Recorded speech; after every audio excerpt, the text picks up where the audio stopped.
लोकशाहीमध्ये पत्रकारितेची भूमिका महत्त्वाची असल्याचं माहिती आणि प्रसारण मंत्री अश्विनी वैष्णव यांनी म्हटलं आहे। राष्ट्रीय पत्रकारिता दिनानिमित्त नवी दिल्लीत आयोजित समारंभाला वैष्णव उपस्थित होते। माहिती आणि प्रसारण राज्यमंत्री doctor L Murugan, press council of इंडियाच्या अध्यक्ष न्यायमूर्ती रंजना प्रकाश देसाई यावेळी उपस्थित होत्या। पत्रकारितेमध्ये प्रामाणिकपणा, चिकाटी आणि लोकांपर्यंत अचूक माहिती पोहोचवण्यासाठीची वचनबद्धता हवी, तसंच सत्याचा शोध घेण्याचं धैर्य हवं असं रंजना देसाई म्हणाल्या। कृत्रिम बुद्धिमत्ता मानवी मनाची जागा कधीच घेऊ शकणार नाही असंही त्या म्हणाल्या। केंद्रीय मंत्री अश्विनी वैष्णव यांनी माध्यमात काम करणाऱ्या सर्वांना शुभेच्छा दिल्या आहेत।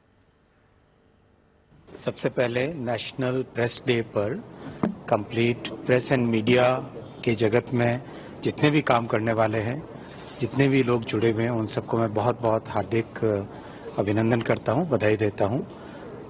प्रेस का जो रोल है हमारे डेमोक्रेसी में बहुत ही महत्वपूर्ण रोल है।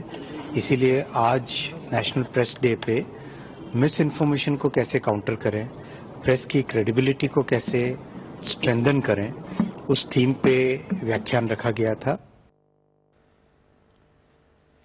दिशाभूल करणाऱ्या माहितीच्या वाढत्या प्रमाणाच्या पार्श्वभूमीवर विश्वासार्हता जपणं ही यावर्षीच्या कार्यक्रमाची संकल्पना। लोकशाही देशामध्ये माध्यमं ही जनतेसाठी कान आणि डोळ्यांप्रमाणे असल्याची भावना या कार्यक्रमात व्यक्त करण्यात आली। दरवर्षी 16 नोव्हेंबर रोजी स्वायत्त, जबाबदार आणि निष्पक्ष पत्रकारितेच्या भूमिकेचा गौरव करण्यासाठी हा दिवस साजरा केला जातो। 1966 साली याच दिवशी भारतीय प्रेस परिषदेची स्थापना झाली आणि तेव्हापासून प्रेस परिषदेनं माध्यमांच्या स्वातंत्र्याचं संरक्षण आणि पत्रकारितेचे उच्च नैतिक मापदंड जपणाऱ्या नैतिक पहारेकऱ्याची भूमिका बजावली आहे।